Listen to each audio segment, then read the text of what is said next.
Hello, everyone. Welcome to the Believe in Bengal podcast. Yours truly, Solomon Wilcotts. And today we have a very special guest, former colleague of mine, but one of the great in the National Football League. Of course, Super Bowl winning quarterback Joe Theismann joins us on the show. Joe, it's been a long time, but it's always good to see you. It is, Solly. You know, we talk to each other every now and then on the radio, but this is the first time I guess we've really had a chance to see one another, occasionally at the Super Bowl, but it's great to catch up with you. Hey, look, I want to get to some Cincinnati Bengals stuff, and we're going to tour around the league during this episode of the Believe in Bengal podcast. But first, I got to let everybody know. I got this trophy over my shoulder here. They call it a sports Emmy. But I always tell everyone I owe you a debt of gratitude for that, because when I came to ESPN and began working with you on what was then Sunday Night Football, the big game of the week, you and Mike Patrick, as well as our guy, Paul McGuire, you were always so great to me. You're very gracious. I was able to model and watch how you called games. Later, I'd go on to do the same at CBS, but I owe you a debt of gratitude. So I want to thank you for always being a pro, my friend. Well, you're welcome, Sally. I appreciate it. I mean, you put in the hard work, you put in the time, and you earned that Emmy. So I just happen to be a guy that was standing next to you, and an honor to do it. Well, I also would be remiss if I didn't have us tell a story, because we worked for some great people, the great Fred Gaudelli. But I wanted to ask you about Stevie B, Steve Bornstein. It is a name that looms large over the television sports business, because I don't know if there's any one person that so many of us who've made it in the business, we owe a debt of gratitude to Stevie B. What story can you tell us about Stevie B that he would chuckle at and everyone else would have some fun out of it? This is the story the way I understand. It's the way I wound up winding up at ESPN. I spent, as you have at CBS, I spent 2 years at CBS. When I got out of football in 85 and 86, well, I got hurt in 85, 86 and 87, I was at CBS. We were, I mean, it was, I ran into Mike Patrick, oddly enough, at an airport, because Mike and I we used to do ACC basketball together. I really started in basketball. Look at you. I did Duke, and I did UNC. I did ACC basketball with Mike for a year. Yeah. And so a couple of years went by. I was at CBS and Mike was at ESPN. And I said, wouldn't it be great if we could work together again? Oh, yeah. So it was in passing, sort of at an airport. And then come to find out, ESPN reaches out, and it was between O.J. Simpson and myself. And Steve Bornstein was going to make the decision on who was going to wind up in the booth. At that time, we were doing 8 games in the studio, 8 games on the road. And so Steve decided that I was going to be the guy. And it led to, I think almost 17 years at ESPN, and just absolutely had the time of our life, work with Paul and Mike, and work with, Mike Tirico, Tony Kornheiser. I worked with so many wonderful people. I remember I happened to travel to ESPN about 4 years ago. And I remember we used to have 2 buildings.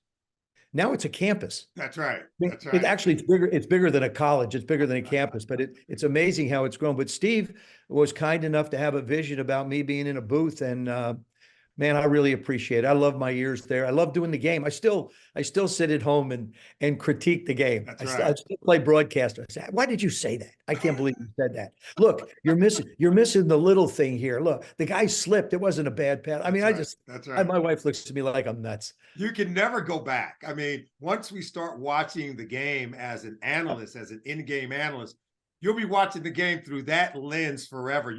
We can't go back and play again. We can't go back and throw passes again, but we can still kind of call the game and provide our own commentary, can't we? We can enjoy it. I mean, this weekend game, 2 of the 4 games this weekend were really great. Actually, 3 of the 6 were pretty darn good. They really were. And we're going to get to that in a minute, but just want to give our shout out to Steve Bornstein, one of the great men in the broadcast television business, particularly when it comes to sports. He had an eye for talent. And I can say that because, look, he chose me. So, to be drafted by him is truly an honor. Look, I want to talk about Cincinnati Bengals because we all had a chance to see Joe Burrow. He's had 4 years where he's had some ups and he had some downs. As you well know, he was lost in the middle of the season during his rookie year. He's playing out in your neck of the woods against that Washington team And then this year, he gets the wrist injury, had to cut it short. People are starting to throw out this word injury prone, which I don't subscribe to. What do you foresee for Joe Burrow and what he has to do, the soft tissue injuries, but more importantly, to get this team back to where they were when he's under center? I think Joe is the key to where Cincinnati wants to go. And his health is the key to that. Remember, they said the same thing about Lamar Jackson over the last couple of years. Lamar's missed the last 4 or 5 games, 6, I think, over the last 2 years. So what was Lamar going to look like this year? I think it's paramount that Joe figures out a way and the team protects him. I didn't think he should still be practicing.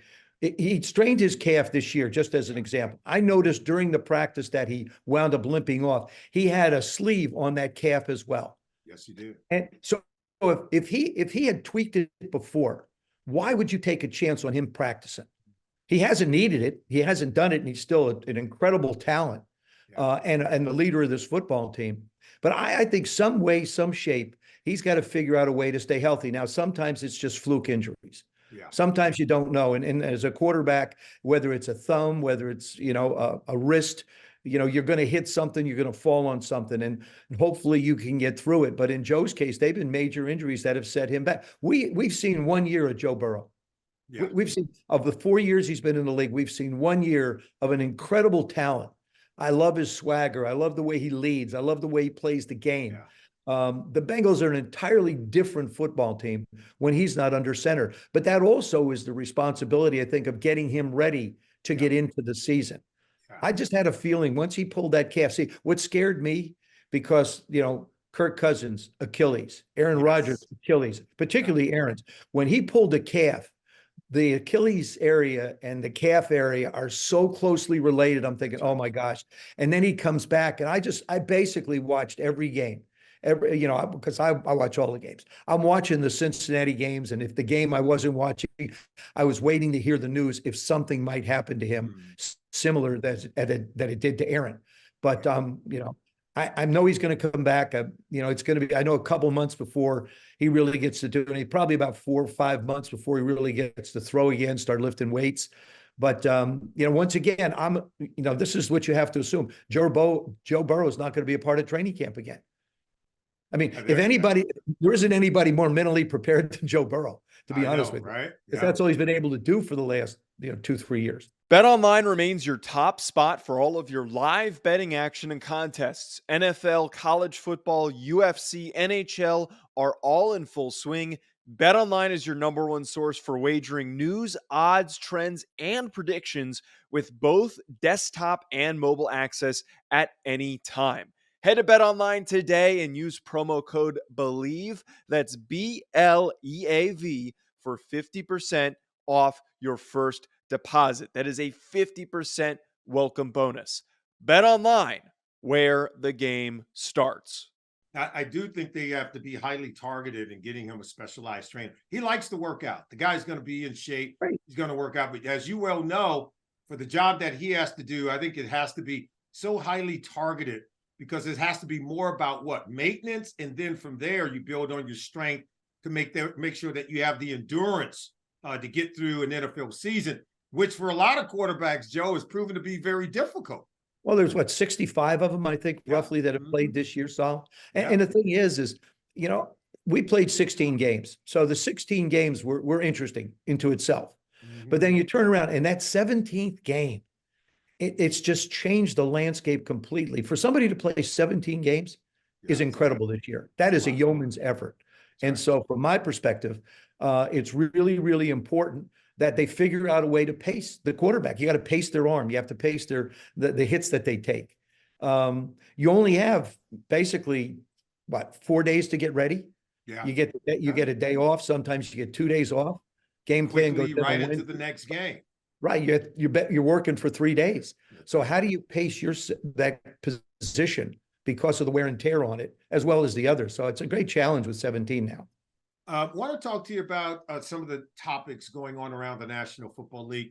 After the Pittsburgh Steelers lost to the Buffalo Bills in their wild card playoff game, there's been a lot of speculation as to whether or not Mike Tomlin will return. There's been some reports that he may step away. 17 seasons with the Pittsburgh Steelers. They haven't won a playoff game in the last 6 years. We all know they're playing for championships. There comes a time, though, I think a fatigue factor could set in with a coach. Same voice, same locker room. What's your thoughts on Mike Tomlin? And maybe is this a time, as we're seeing a lot of great coaches exit the stage right now? I don't think so. I mean, look what Mike's accomplished. Like you say, 17 straight seasons with a winning record, Yeah. or even record or better. Mhm. Nobody's done that. That's right. I think Mike is an incredible football coach. I mean, look at your rotating quarterback situation you have again in Pittsburgh. You really don't have that one guy under center. I thought the game was unbelievable on Saturday. And I thought he played a terrific football game. I thought he made throws in tough conditions. Probably going forward to next year, you might say, okay, he has the edge going in. Yeah. You don't know what's going to happen with Pickett. I mean, to me, Mike Tomlin really is everything that the Pittsburgh Steelers want and need in a football coach. And it would be Mike's choice to leave. I wouldn't think the organization would have him leave, because remember, in 55 years, Solly, they've had 3 coaches. Right. 3. Yeah, And so stability is a part of that organization. That's why it's been so successful over this period of time. I would be surprised if Mike was let go. But then again, you never know at what point somebody decides that they want to move on. I think he feels like they're close again. I really do. You didn't have Watt. I mean, you look like at this time of year, you're losing key elements anyway. You're losing key players. Miami did it. Pittsburgh has, had their issues. So to me, I think with that football team that he's looking at, I think he wants another shot at it. Yeah, and look, he has the highest winning percentage of any coach in Pittsburgh Steelers history. He's part of 20 consecutive seasons without a losing record. He's been there for 17. The previous 3 years with Coach Cowher. He's done some remarkable things. I would say that he's become the standard, and it looks like the environment seems to be losing patience, because he's at such a high level. He almost has to top himself just to impress the fan base. So you're right. I hope that they're the ones who are not fatigued. He's competing against himself. That's right. That's right. I mean, that's when you compare him to other coaches in the National Football League, you go, wow. But then, you look at what he's been and what he's been able to accomplish, and you say, okay, what's next?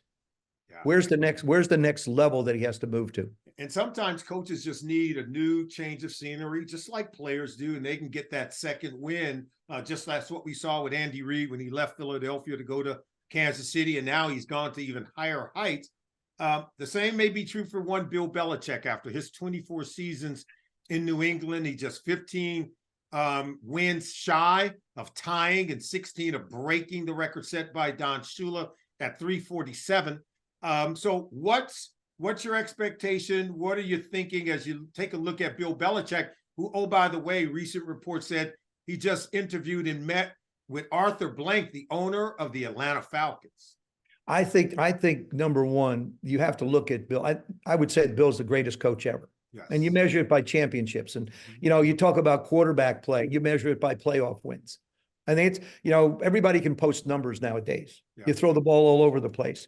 But what do you do in the playoffs? Yeah. And this is where Bill has, I think, excelled above everybody else, the accomplishments that he has had. I do believe this. The last 2 years have been a resounding message to Bill that I don't want to go to a football team that I don't think has a quarterback that can win.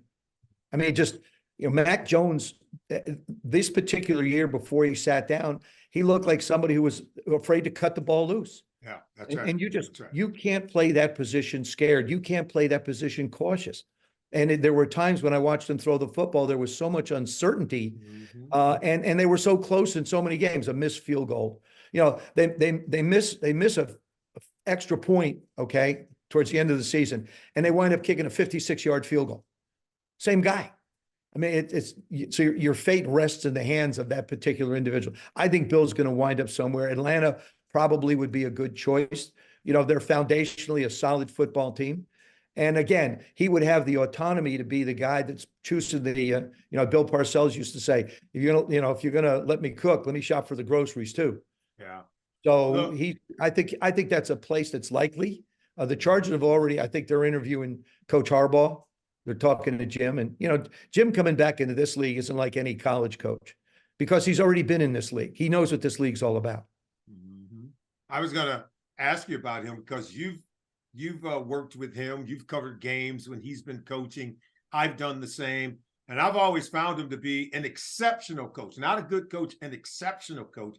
He's a great team builder. And Joe, as you well know, his teams all play physical. They play with this great intensity because he's an intense guy himself. Yeah. And, you know, they say the team takes on the personality of a coach. And there's no doubt everywhere he has been, those teams have taken on his personality and it's yielded championships. And I think one of the things that gets lost a little bit in Jim's situation is the people that he hires to teach the players. That's right.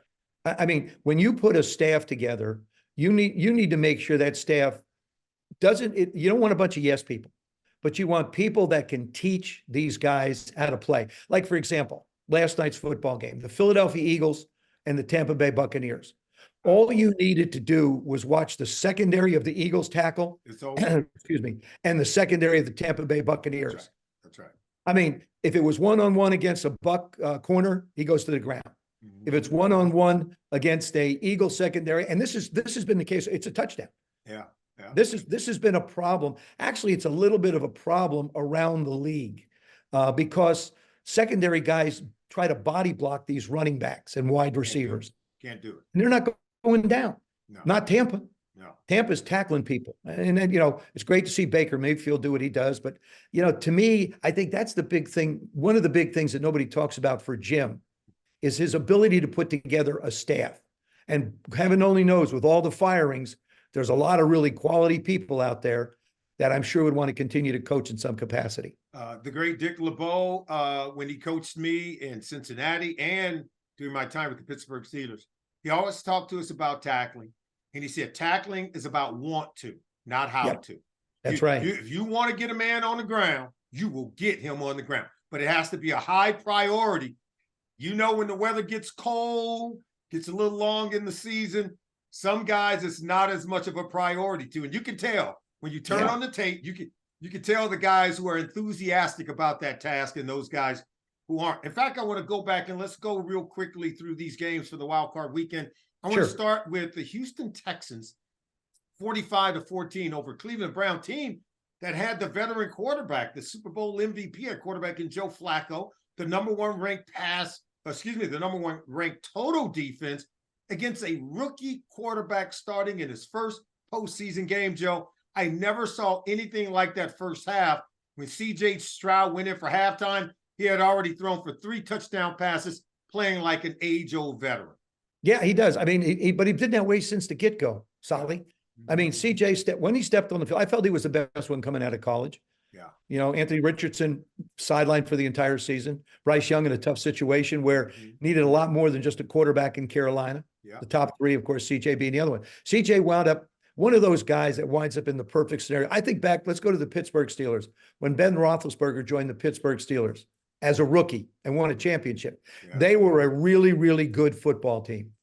And he played good, solid football. Not spectacular, solid football. CJ's done the same thing. Protect the football. Make sure you have an opportunity to make plays. And I thought the play designs were great. But what also contributed to that, and, you know, Joe obviously has won a Super Bowl, and that's great. But the bottom line is he's been out of the game. He played 5 games. He didn't play in the last one in the season. He'd been prone to throwing interceptions anyway. And that's really what turned the game around. That's right. 2 picks. When you go back 2 pick sixes, man, you may as well, that's it. I mean, everybody's looking at you. Everybody's going like, whoa, what's that going on there? 1 pick six will do you in. You throw 2, it's over. And it gets in your head. That's right. 2 gets in your head too. And in Joe's case, you know, they didn't have much of a running game, which he needed. That's right. And so they relied on his arm. And if you look at the games that he played, Amari made some incredible catches. I mean, the catches that were made were sensational. And so it winds up being, you know, lots of credit to Houston. D'Amico did a great job with his football team getting ready. Now they've got a yeoman's effort ahead of them going forward. But I'm excited for where Houston is and where they're going to go. How do you think he'll do at M&T Bank Stadium going up against another top-ranked defense but to see CJ Stroud and Lamar Jackson on the same field in the divisional round, that's going to be a really treat for NFL fans. It's fun. It's again, a seasoned veteran going against a young guy for the first time in a truly hostile environment. I think Baltimore's the best team in football. San Francisco, when they have all their weapons, real close. Right now, they're the most complete, and they're rested. They've got 2 weeks to get ready, and they basically only had to look at 2 different teams. They were going to get one of them, Cleveland or Houston. So I think this is going to be a much greater challenge for him defensively than it was against even Cleveland, because Cleveland just got caught back on their heels, and they were just trying to survive at some point there. Yeah, some of these games in the postseason, as you know, take on a life of their own.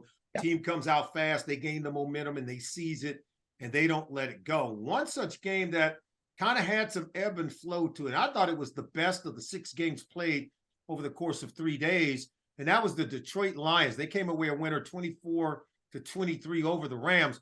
But Matthew Stafford was dealing. I mean, he was making plays all over the field, side-arming, just dropping them in there. Jared Goff on the other side. As we well know, they did the quarterback swap, Joe. Seemed like both had a chip on their shoulder. It meant a lot to both teams, to the coaches, to the general managers who were part of that deal. And I thought it was a signature win for the Detroit Lions, who hadn't won a playoff game in 32 years. You get the sense with that win, they seem to have arrived. Are they your thoughts on that game? Are they a team of destiny, Solly? Good. That's the thing you ask yourself. Are they that team that's destined to go further? I think they can get to the NFC Championship game.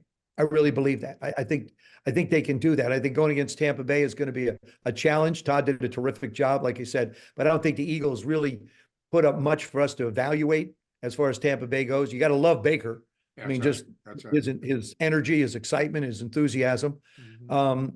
But I really felt like that game was by far the best game. Yeah. Matthew played like Matthew can play, but that's the way he's played down the stretch here. That's right. Since he came back. I mean, that's the kind of football the Rams are playing. Now, I'm glad Sean McVay's sort of over the I might retire syndrome and is coming back to play. It's coming back to coach.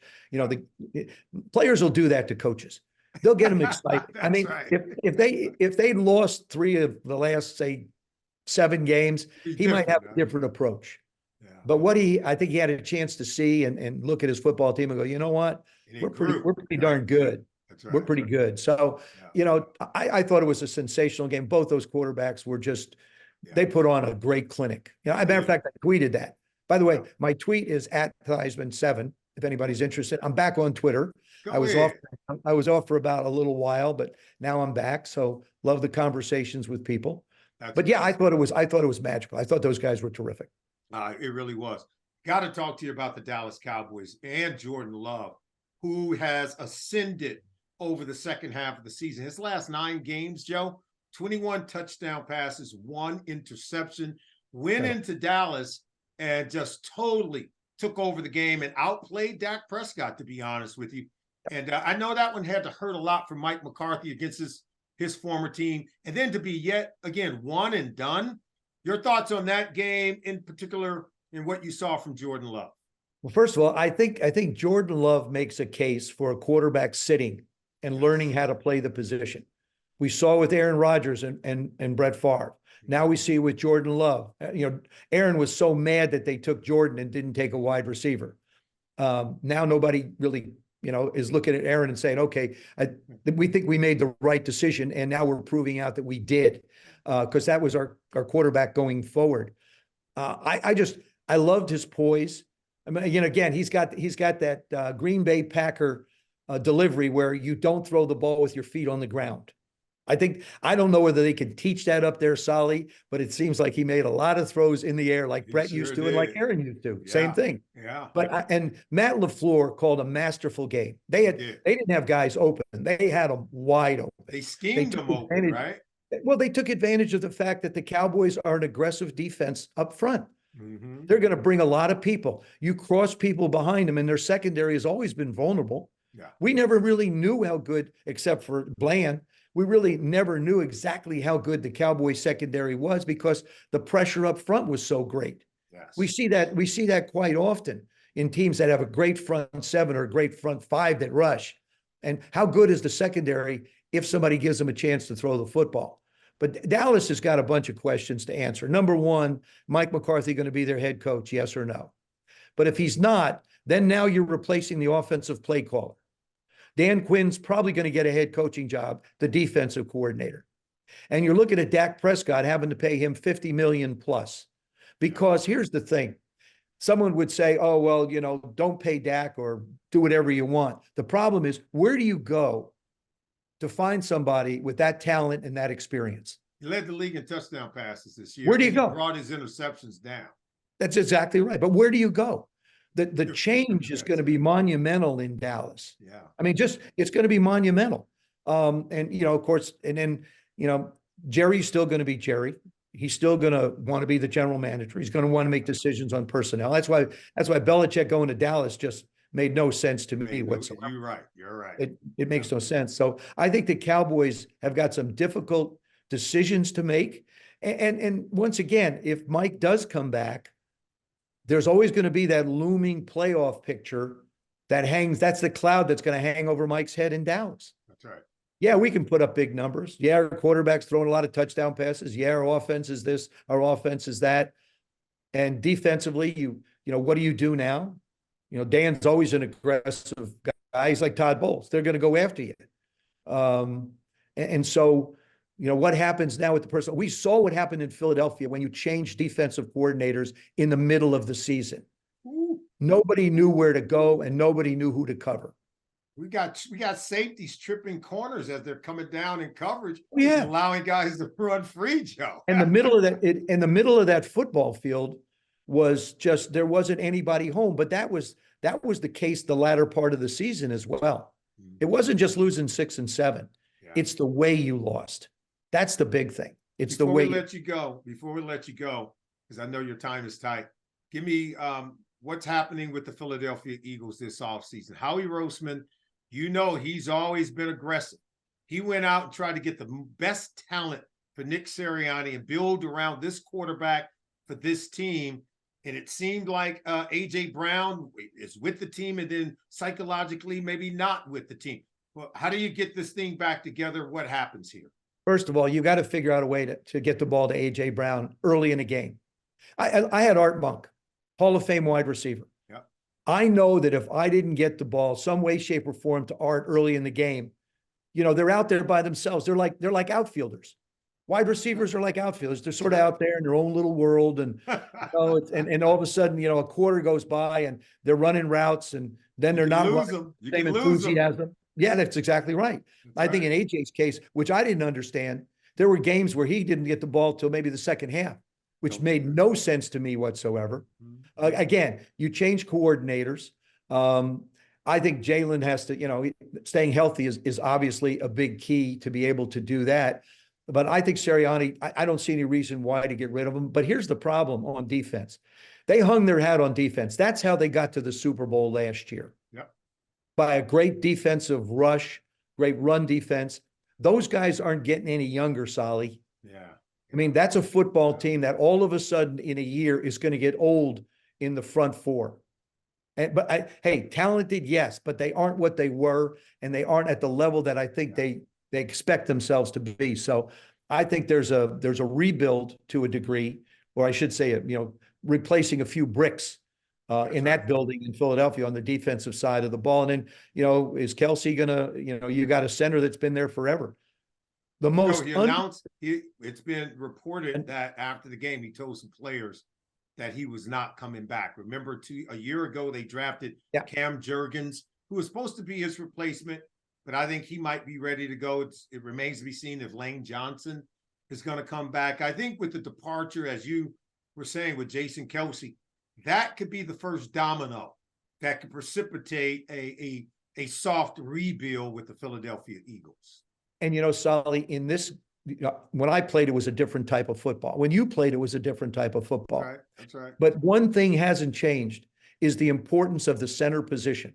That's right. When it comes to identifying fronts, when it comes to identifying who the middle linebacker is, which way you're going to slide, all that hasn't changed, and that only gets better, just like at the quarterback position with experience. And so, to me, Philadelphia, if they want to get where they want to be, where this football team thinks it should be, they've got some major issues to look at going forward, with guys deciding that it's time to leave the game. Joe Theismann, you are the best. You're still on top of your game, my friend. You really are. Thanks, Solly. We appreciate you joining us. This is the Believe in Bengal podcast. We want to thank you for joining us. Don't forget to go to Believe.com. Thank you for joining us right here on Valley Sports Ohio.